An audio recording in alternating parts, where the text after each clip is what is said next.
აი ამ მეტად საინტერესოა გათამაშების მატჩების პირდაპირ რეპორტაჟი.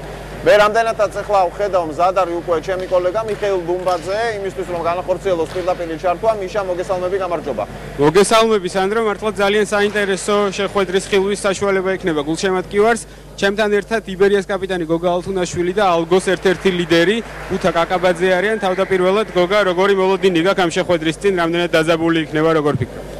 დაძაბული იქნება, იმიტომ რომ მართლა გაძლიერდა და მართლა კაი გუნდი არის, ახალგაზრდები დაკომპლექტებული, ყავთ 3 ლეგიონერი და რა ვიცი. იქნება მართლა მე ვფიქრობ, კარგი თამაში. და რა ვიცი, მაყურებლის და საინტერესო იქნება, რა ვიცი, მე მგონი, კარგი თამაში იქნება ნამდვილად. საკმაოდ გაძლიერებულია ორივე გუნდი, ლეგიონერებიც ყავთ, ამ თვალსაზრისით როგორ ფიქრობ, როგორ მოამზადნენ ის ლეგიონერები, როგორ შეერწყნენ გუნდს ამ მცირე პერიოდში? თამაში უფრო, აი თამაშის გამომდინარე უფრო დავინახავთ, ვინ როგორ მოემზადა ამ თამაშის და როგორ არის მოუზადებული და როგორ იქნება გამოჩნდება თამაშის შემდგომ. წარმატებებს გისურვებთ.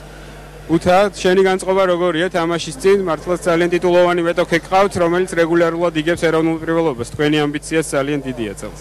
პირველ რიგში ჩემი როგორც მთლიანი გუნდი საბრძოლო განწყობა არის და დარწმუნებული ვარ, რომ ბრძოლისუნარიანი გუნდი ვარ ჩვენ და როგორც იბერია ისე ჩვენ მაღალი მიზნებისთვის ვიბრძვით წლევანდელ ჩემპიონატში და დაძაბული თამაში იქნება და ავიც მე მგონი რომ მაყურებელი მაყოფილი დარჩება დღევანდელ თამაშით. რამოდენიმე ლეგიონერი დაიმატეთ უშუალოდ ამ შეხვედრის წინ, მათ წერის თქმა შეგიძლია და დღევანდელ შეხვედრაში რამდენად დიდ ძალას წარმოადგენენ ეს?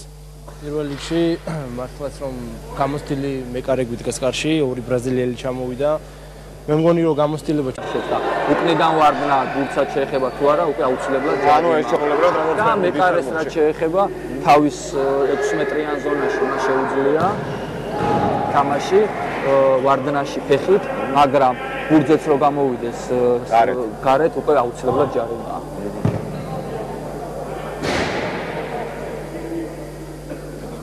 ალგოს ფეხბურთელები შეესწრებიან ახლა შეტევის გამოწყებას.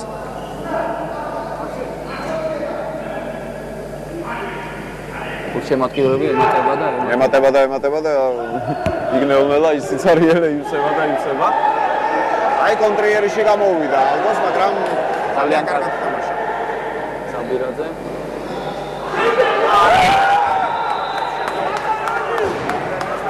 შეხვედრაში საბირაძე აკეთებდა პას, თუმცა ატო მოეცვა პარკლები კუთხურია მე მგონი. დიახ.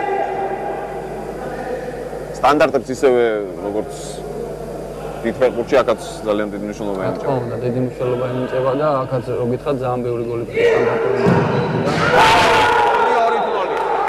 ისე რომ გაიწია. მეკარე შეცდომა არის, უკვე ხედავდა წინეფარებოდა ფეხბურთელი და 2-0, 6 ოდნავ მეტი რჩება. პირველი ტაიმის დამთავრებამდე სოლიდური უპირატესობა მიიღო იბერიამ. დიახ, ძალიან დიდი მნიშვნელობა აქვს უკვე ერთ გოლს და ორი გოლი უკვე ძალიან დიდი უპირატესობა. თან ისეთი გუნდსაც როგორც იბერია, რომელსაც მაღალი დონის შემსრულებლები ამ კომბინაციას ათამაშებენ. კომბინაცია უბრალოდ დამხელმა წაიკითხა მოცილაღლების ჩანაფეთრი და მარკოსი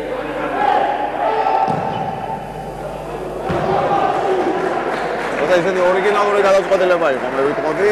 დიახ, მეკარე გამოდიოდა დამცველზე და დაინახა ალგოს ფეხბურთელმა და თავზე გადაგდებით ცდილობდა გოლის შეგებას.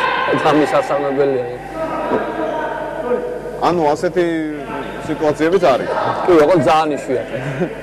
გოლი გადის იშვიათად. ასეთი მდგომარეობიდან.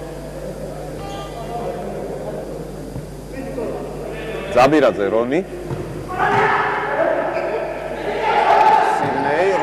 ძალიან კარგი თამაშია, ესეთი კომბინაცია და სამი გოლი. წინვალე შეტევა იყო. აი ზუსტად რასაც ვაპარაკავდი პრესინგიდან ამოსვლა და ეს კომბინაცია დამუშავებული და სამი გადაცემით ერთ-ერთზე დარჩა მეკარესთან. გამოვალი ოსტატობა ამ ფეხბურთელისა. რა თქმა უნდა. დაწყებული დამცველიდან დამთავრებული ზუსტად რონინდე და ალეკო ზაბირაძე. მარკოსი კარგავს გულს და აქ შეიძლება კიდევ ერთი გოლი გავიდოს. ახლა გავიდა კიდეც სიდნეი. მაგარში ახლა 2-0, 3 წუთი და 54 წამი პირველი ტაიმის დამთავრებამდე. ნიშნავს თუ არა ეს პრაქტიკულად იმას, რომ იბერიამ ალგოს თამაში პირველი ტაიმში მოუგო. არის თუ არა ეს უპირატესობა? სპორტის სახეობაში